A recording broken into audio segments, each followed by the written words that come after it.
have to go to church to be a Christian? Do you? Well, today is Sunday and we were just at church and we were having this very question come up in a conversation between friends, because sometimes when you have children and they get older and they're high school young adults and they want to make the claim, I don't have to go to church, I'm a Christian, I don't have to go to church to be a Christian. And that is exactly and entirely true. There are many strong Christians who don't have the ability to go to church, who don't go to church, who just for whatever reason, it's not a requirement. It is not a requirement to go to church to be a Christian.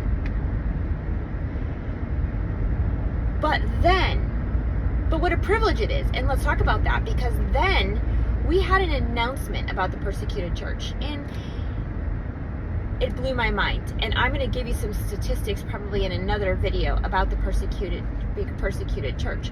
But as it applies to this topic, as we started to hear all of the things that are happening in the persecuted church, the churches who are being decimated, the people who are being forced out of their church, forced out of their homes, forced out of their countries, that are being for their faith. And here we are in the United States of America saying, I just don't want to get up and go to church. I can still be a Christian and not get up and go to church. Yes, you can. But you live in a country where you have the privilege to gather with like-minded believers, to come together, to hear the word, to iron sharpens iron with other people. And you are just going to throw that opportunity in the trash week after week after week. Now, I don't go to church every Sunday. Y'all know that. There are times where I have to listen to the sermon later because I was unable to make it to church. And there are many Sunday mornings, and as we get into the sermon summary later, where my flesh says, let's just sleep a little bit longer. You don't have to go. You can watch it online.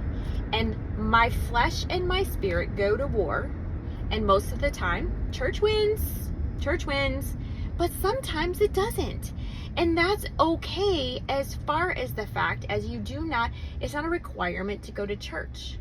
But there is a loss in relationship, both with friends and with the Lord, when we don't gather together. And the word is specific that we are not to neglect the gathering together with other believers, because that is where we can be encouraged, we can be strengthened, we can be reminded, we can be called out on things, we can be held accountable.